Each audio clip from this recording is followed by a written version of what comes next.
Hi lovelies, this is Blossom, and today I have the next Ogham for you, and this time it is Ngetal, or Broom, Fern or Reed, so we come to that in a minute. So we find this letter in the tree calendar from October 28th till November 24th. The letter is NG. The animals associated with it are dog, rat and goose. The color is emerald, green or blue, and the flower associated is watermint. Now for the lore and legends. It is not very clear to which plant this Ogham refers. It could represent the broom, the fern, or even the dwarf elder, but this is very rarely. The remaining source material attributes different trees to Ngetal, which makes it quite confusing. So in the Ogham tract it is associated with fern, and in the scholar's primer it is associated with broom, and sometimes it is also connected to reed. There is, however, a connection between the reed and the broom, as the old Irish word, I will write it here, giolcach, I don't know, means both reed and broom. However, reed is a more neo-pagan addition to the Ogham. Robert Grave promoted it in The White Goddess, and Liz and Colin Murray adopted Grave's interpretation for Ngetal as the reed later on. We find no NG in the Irish language. Instead, NG is a composite letter comprised of N from neon, the ash tree, and G from gort or ivy, which we saw last week. We are now moving on a subtler level in the Ogham. Ngetal is not dependent on a single tree or plant, but a blending of these different meanings and the energy connected to these different trees and plants. As we saw before, there is no letter NG in the Irish, so the Ogham scholar Damien McManus instead refers to it as GG, relating to the word gettle, to an old word gonid, which means wound or slay, and the Welsh guanu, which means pierce or stab, and both those words come from the root gen, which means to strike. That was the hard part with a lot of words that I'm not able to pronounce, so I'm very sorry about that. And this always makes it weird to make videos about it, because you don't know how to pronounce it, you look it up, there are so many different ways to do it, so please bear with me. John Matthews interprets the word Ogham as physician's strength, which relates to healing. So you can see that we have two interpretations for this Ogham, wounding and healing. From a magical point of view, it is significant that Ngetal combines both a redundant N as well as the G. With the G for gort, Ngetal is revealed as having uniting and binding qualities, gathering together disparate elements, while the sharp directness of intention revealed by the N for neon, the ash tree, links it with the ideas of incisions and stitches. Now, in the Irish tale of Airmed's cloak, we see the paradoxical relationship between wounding and healing. Airmed and her brother Miach were the children of Diancecht, the chief healer of the Irish gods, the Tuatha De Danann. After the first battle of Moytura, where the king Nuada lost his hand, Diancecht made him another out of silver. His son Miach, however, went on to make him a hand of flesh and bone, restoring him completely. Diancecht was so jealous that he slew Miach. He attacked him 3 times and Miach healed himself, but when Diancecht attacked him a 4th time, he died. From Miach's grave grew 365 herbs with wonderful healing powers. His sister Airmed gathered them upon her cloak in the order of their properties.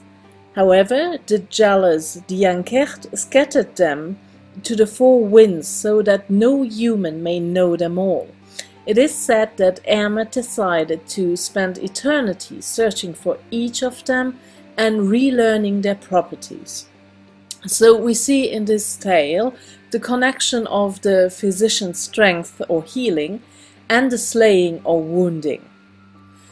Now, before I go on, please know that I personally, and this is just me, connect Ngetal with Fern, and as such I will focus a bit more on this plant for this Ogham.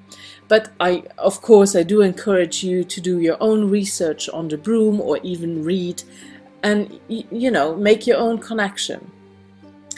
Fern is one of the oldest families of plants on the earth. They are excellent plants for camouflage, and its foliage can even hide larger animals. The seeds of the fern were considered magical and lending invisibility. In The Battle of Trees by Taliesin, the fern is used to discover the god and thus power of the enemy, and one passage of this poem is, "I have plundered the fern, through all secrets I spy." So the fern's gift of invisibility helps it protect treasures of all kinds. As it grows on burial mounds, it is often called death flower. It was or is said to be guarded by trolls, who also frequented burial mounds and the fabled treasure within, the fern being a marker of the treasure's presence while obscuring it at the same time. The fern flower is said to glow like an amber when discovered at night, its light being that of inner illumination, signaling the way through a complex mystery. Fern can raise the life force and has the reputation of being able to uncover secrets and find secret and hidden knowledge, such as the herbs of Airmed's cloak. For this reason, it is useful in seeking vision or divination. Okay, let's go to the magical uses. So fern is a highly magical plant protected by fierce spirits and the she. As we saw before, the seeds from a fern are said to render one invisible, but only if the seeds are gathered on Midsummer's Eve. Male fern can be used to bring luck and prosperity. If it is carried, it will attract women to the carrier, and if it is burned outdoors, it will attract rain.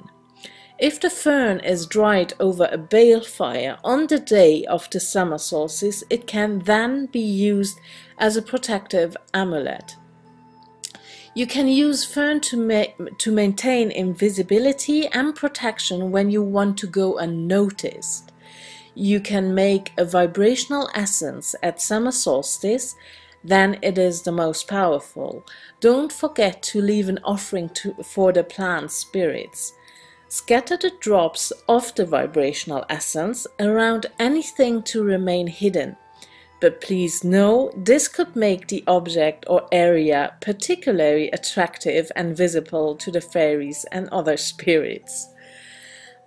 If you want to work with broom for this Ogham instead, know that broom is used to invoke the air spirits, linking it to the idea of clear thinking and communication. It is also used to sweep away negative energies. If you throw broom into the air, you can raise the winds, or burn it and bury the ashes to calm the winds. If you use broom and birch twigs together, you can make a traditional witch balsam. You can also make an infusion of broom flowers and leaves to sprinkle around for purification, blessings, and good luck. Broom also attracts fairies, so you can wear broom if you seek fairy contact or earth healing. Okay, and as we talk about healing, let's go to the healing properties. Ferns have the ability to access very deep levels of healing in the human psyche, restoring a natural sense of equilibrium. It helps to clear cell memory of trauma and pain regardless of the degree or age of trauma. As a vibrational essence, it can bring you a sense of security and helps you to create healthy boundaries regarding your sexuality. It also helps in the matters of emotional and sexual abuse. You can also use a vibrational essence of broom to assist you in shamanic journeying, divination, and in the clearing of mind, stagnation, or stuck emotions. And we come already to our last part. Apparently, I'm a bit quicker when I do that over voiceover, so that's not too bad. However, now for the divination. So if you get Ngetal in a reading, it is possible that you are able to find order where others find and create only chaos. You can bring in clarity. Put this valuable skill to work and take charge. Keep your target in sight and do not be distracted. It encourages you to think outside the box and maintain clarity of purpose and energetic hygiene. So it could also indicate a need for cleansing or emotional healing. It encourages you to think before you act and to be proactive rather than reactive. Ngetal reminds us of the importance of combining skills and knowledge for the best end, being resourceful and flexible in our thinking and approach to life. Like the web of creation itself, Ngetal draws from many aspects and areas, maximizing the uses of all whilst depleting nothing. In this way, knowledge is discovered, maintained and preserved for future generations, in addition to serving as future steps along our own path through life. Fern can also offer a place to rest, hidden from eyes which may seek to distract you. It can also remind you to be discreet in sharing or broadcasting knowledge, choosing only suitable people and places. And I think this is a very important lesson from Ngetal, or from Fern in this case, in our days with social media. Because even here on YouTube, even if there is like a community, still, well, I feel like that. That's just me personal. I am very careful of what I share and what not, because you never know who is actually listening. You have to be aware of the effects and consequences of disclosure. It also provides shelter so that you can regenerate undisturbed, safe in the knowledge that the sacred spirits of nature are watching over you. And that's it already for this Ogham von Ngetal. I hope I pronounced that right. I looked it up and it definitely looked like it's like, well, it sounded like that. I hope it's right. Yeah, and as always, you can find this text for this Ogham on my homepage. Link is in the description box. Thank you so much for watching. I really do appreciate it. Much love and blessings, and bye bye.